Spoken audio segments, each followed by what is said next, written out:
Okay, so we ended the last collective reading on the Two of Cups on love. So if you haven't seen that, you might want to check that out.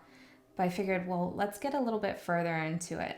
So what we're going to do is spread all about love here.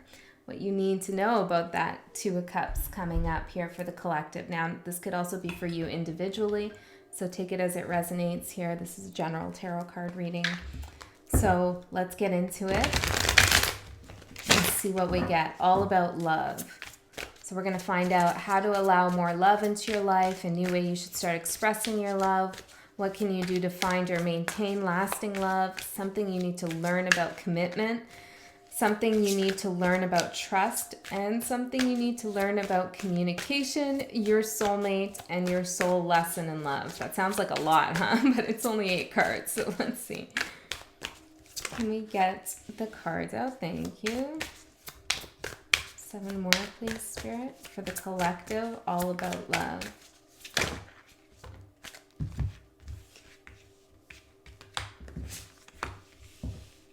And 2 more, all about love for the collective. All about love. I'll take that one. All right. At the bottom, we have the moon in reverse. That's funny because that's how the last collective reading started, with the moon in the upright. And the advice from that, if you didn't watch it, was that you really need to go into your fears and, you know, some of the things that maybe you've been hiding from yourself. And maybe I'll just join these 2 videos together, I don't know, and find out what really makes you happy. We also had the 10 of Cups come up here in the last reading. So the bottom energy here, kind of like what you're moving past, is really finding out what it is that you're actually fearful of in a connection with someone, or maybe what's hiding from you. What are you hiding from yourself, or what is someone hiding from you? You know, working out all of that stuff in order to really get a good idea about what it is that makes you happy. What is the perfect combination of energy between you and someone else that makes you happy? That makes you feel like you love yourself? Are you in a connection, or when was the last time you were in a connection that made you feel like you love yourself, that you were proud of yourself in the connection you were in? That is a big indication of a strong soul fulfilling connection, is if it makes you, or it's not if it makes you feel happy, but if it allows you to sustain your own happiness with yourself as a person. How do you view yourself when you're in connection? Okay, so how to allow more love into your life. Queen of Swords. Be direct. Go after what you want. Now, I can't ignore this. Queen of Swords looking at the Ace of Swords in reverse, calling it out. That's not true. That's a lie. You're not saying something. Why aren't you speaking? All of those kinds of things. Your ideas are stale, you know. So how to allow more love into your life is to not be afraid to set your boundaries, to say when something is bothering you, to communicate clearly and effectively. Okay? To not engage in passive-aggressive games with people. Now, I'm not saying that you do this necessarily, or that you've done this, but a lot of other people do. Maybe you have done it. Okay? I've done it. I'm definitely guilty of that. So it's thinking about that and understanding why you might have done that in the past. And passive aggressive could even be like somebody says something nasty to you or lies to you, and instead of confronting them, you just kind of like fade away or something like that, right? That could be being passive aggressive with yourself rather than speaking your truth and calling something out. So to allow more love into your life, you need to communicate. You need to be firm on what it is that you believe to be true about the world, about love, about yourself, and to be strong in that. and to accept nothing less than what you desire. A new way you should start expressing your love. We have the Ace of Swords in reverse. Let me clarify that because I just went on a little bit there. Three of Swords with the Ace of Swords. A new way you should start expressing your love is not, it's telling you what you shouldn't do. It's not to dwell on the past with another person, with a new connection. So I heard that's unfair, like is somebody feeling like that's unfair, but really that's why you need to heal yourself, heal your heart before you engage in a new connection. Okay, or if you're healing from things that have happened in a connection with the same person, then there needs to be some time there apart or time to heal together, like focus time on that and not trying to act like something's not happening or something's not hurting. Because with this, what I'm saying, right? What I'm saying is not to talk about your pains and traumas and all of those things as a way of expressing your love. Okay, so you can talk about all those things all you want with the person you love, but not as an expression of love, right? Like not as I'm gonna open you up or open you up or open myself up to all of my inner wounds for you to see, to show you I love you. No, Spirit's saying that's not how you express your love. You can do that, but not as an expression of love. I hope that makes sense. Don't bond with someone only over, or try to avoid entirely, but if it's not possible, don't make it the foundation of the relationship to bond over trauma. Past trauma together or individual separate trauma. Don't make a bond over that. Trust me on that one. It's painful. You need that initial expression of love to be one that is pure and hopeful and trusting. Okay, what can you do to find or maintain lasting love? Queen of Wands. Well, hell yeah. Know how fucking beautiful you are. Sorry for the F-bomb, but it just had to come out there. Know how beautiful you are. Know how well loved you are by the universe, if not other people around you. Also trust that you have magic. Again, I'm feeling with the Queen of Swords and the Queen of Wands here, regardless of your gender, it's like this really like, I love me and I'm okay if I don't find someone who lives up to all of the things that I'm desiring or makes me, allows me to be who I am and allows me to feel empowered about myself, then I'm okay with nothing. This is a very strong energy. Now, it doesn't mean like being a bitch or anything like that or snob. It just means being real with yourself about what it is that you truly deserve and just not settling for less here. Now, to maintain that lasting love is to maintain your confidence throughout the connection. You know, maintain feeling like empowered, beautiful, taking care of yourself, still participating in your own magic. Have time for yourself in a connection. Make sure that the connection is one in which supports you to have that spiritual time, that time for your own magic, for you to connect with other people.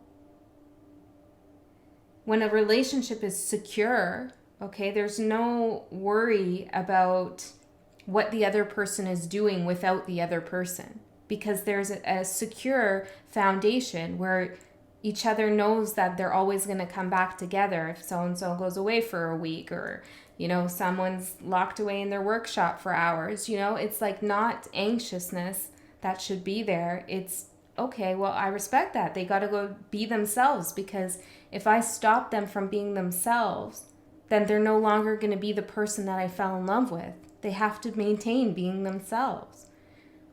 So be secure enough to demand that you need your own time and space to do what you want, and also be secure for that other person to do what they need to do to be the person that you fell in love with. Something you need to learn about commitment. 3 of Wands in reverse. Commitment is not a promise. Okay, it's not a promise of like, in the future we'll be together. In the future, I will show you how much you mean to me. That's not a commitment. A commitment is, what is, in this context, in this reading, is what we're feeling now together is going to last. That's my commitment to you. It's going to last. I'm going to do everything in my power to make this last. Not it's going to be better, right? The commitment is, we're going to stay this way, stay happy. Okay, so any kind of future promises is not a commitment here. From someone else and also yourself. There has to be things happening like real time.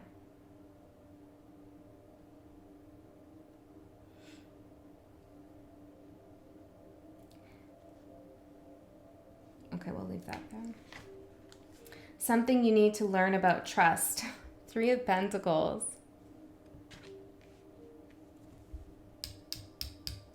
Got to work with the other person. You know, with any 3, there's you, them, and then the relationship or the connection, the love, that third energy that unites you, right? And that's what that is, that third. There needs to be a understanding that you're both working towards the same goal. You also need to lay that foundation and to talk about, express what it is that makes you feel secure in a relationship. You know, you can't just expect the other person to know, right? We have to tell the other person what makes us feel secure. Now, hopefully, I mean, the romance, the fairy tale is that they'll just get it. They'll just get you. But we're all so different. We all, you know, we come with our history attached to us. So depending on what a person's history is, their upbringing, their past relationships, they might have a different understanding of what security and trust means, okay? So it's about really talking about that and then honoring it.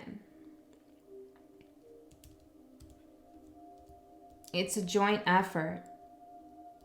And don't expect someone to trust you, right? When you're not trusting them or when you don't trust yourself.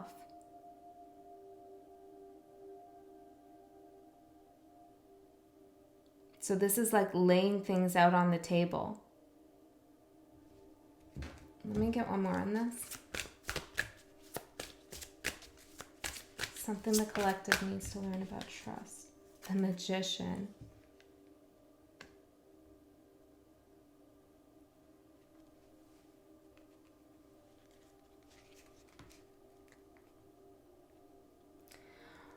Well, I just posted on my Instagram that, you know, the laws of the universe, is one of them is cause and effect. Every effect, everything that happens had a cause.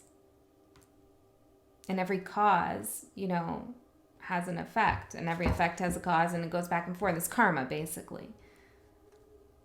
And that's what I'm feeling here with the Magician.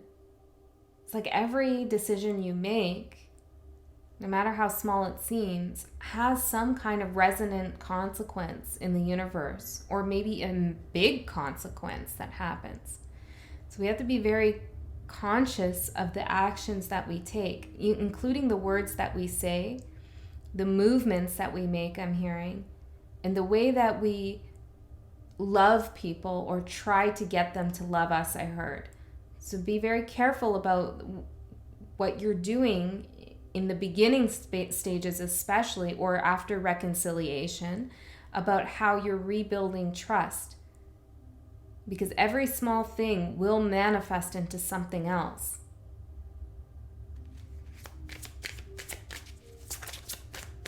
Tell me that. Tell me what's the manifestation here. The Tower in reverse, Strength in reverse, and the Nine of Wands in reverse. So this is just kind of confirming what I'm saying. It's like micro manifestations almost with trust, right? Trust is so delicate. It's something that needs to be earned, right? It is. I mean, you don't want to go in untrustworthy either. There's a balance. You kind of have to be well, first of all, you need to trust yourself. And if you trust yourself, then it's a lot easier to work with someone so that you mutually earn each other's trust. If you don't trust yourself, then you're never going to find trust in a relationship. That's just it. And this trust in yourself goes for not just connections, but like, do you trust that you're capable of making the right career decision for yourself? Do you trust that you know how to eat and exercise in ways that are beneficial for your body? You know, things like that. Are you connected with yourself? Okay. Do you trust your memory? Do you trust your thoughts? All of that is really important to first settle and understand, because you're not going to gain someone else's trust if you're not trusting yourself. Okay. They're going to sense that. And that's going to make you feel a little bit like they're going to look at you like, this person, something's off here. And I'm not saying you're like that. You know, you can apply that to them. You can reverse it. But that's what the cards are telling me, is like micro manifestations of mistrust ultimately lead to this sense of disempowerment and internal chaos here.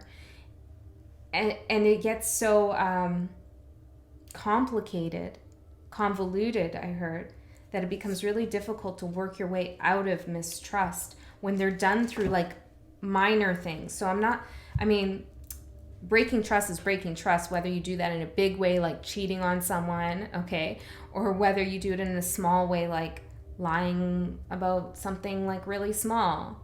That mushrooms, it grows and it connects to something else, and then before you know it, it's like there's no trust. And it's really complicated to get out of that. Okay, so just be aware of that. Okay. Something you need to learn about communication. The Seven of Pentacles in reverse.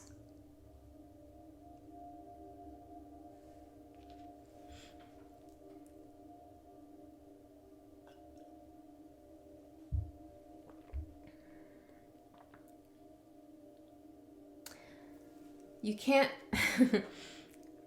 pick and choose anymore, okay? Or you shouldn't allow someone to pick and choose with you about what they hear and what they don't hear.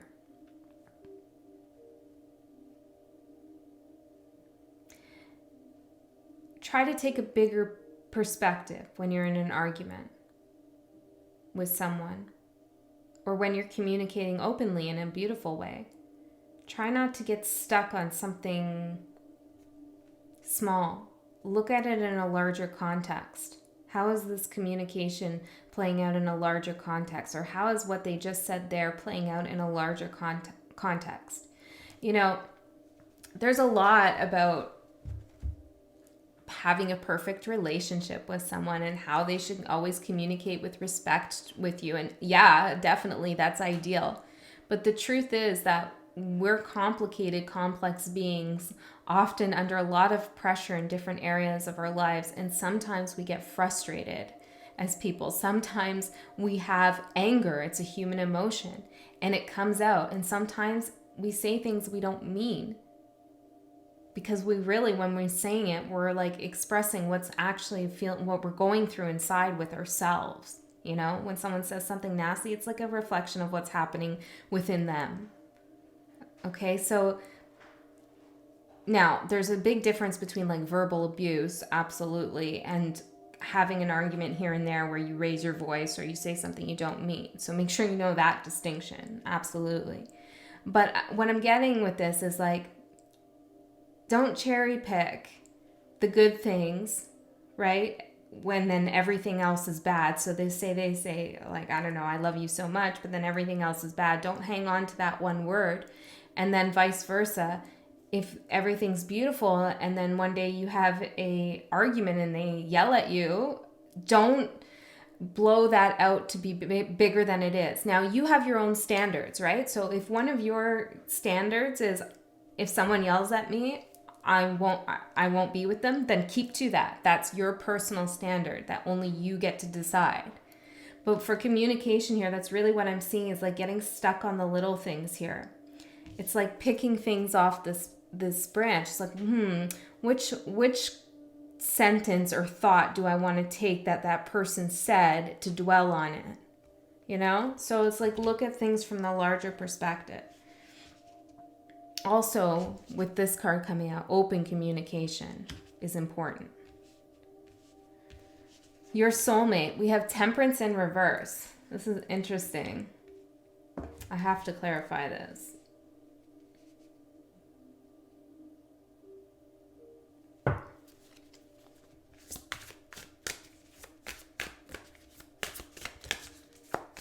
What is this Temperance in reverse for the soulmate? I felt that. 10 of Swords with the 5 of Pentacles.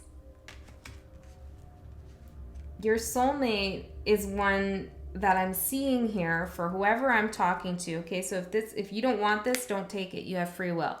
Okay, but for whoever I'm talking to, this is someone who does challenge you. And they challenge you to perhaps look at some of the shitty things maybe you've done in your life. Ultimately, it helps you grow. But it feels like here that this soulmate at times can really seem like they're pushing your buttons.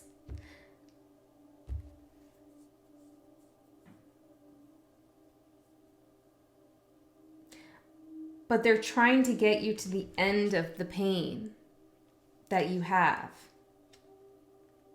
I don't know whether this is conscious or not. This seems like complicated here. Tell me more about this soulmate. The Hermit. Yeah, exactly. It's for you to reflect on yourself. This is a soulmate who can be quite difficult. And you know what? I'm seeing that with the rest of the reading here because there's a lot of emphasis here on like getting more confidence, gaining your confidence, really knowing what you want, standing in your truth, looking at the small little things here. So this is a soulmate. Now, this could be someone that you've already met, okay, and or someone you're going to meet. But if you don't want to meet this person, then remember you have free will, so you don't have to meet them, okay? But this looks like someone who is going to get you to introspect on how you've been hurt in your life by others and how you hurt others, whether intentional or not. I also think this is a soulmate who's going to shift any feelings that you have inside of being wounded, almost like a victim. Oh, kind of like being wounded, which can be valid. Maybe you were a victim as a child or something like that, right?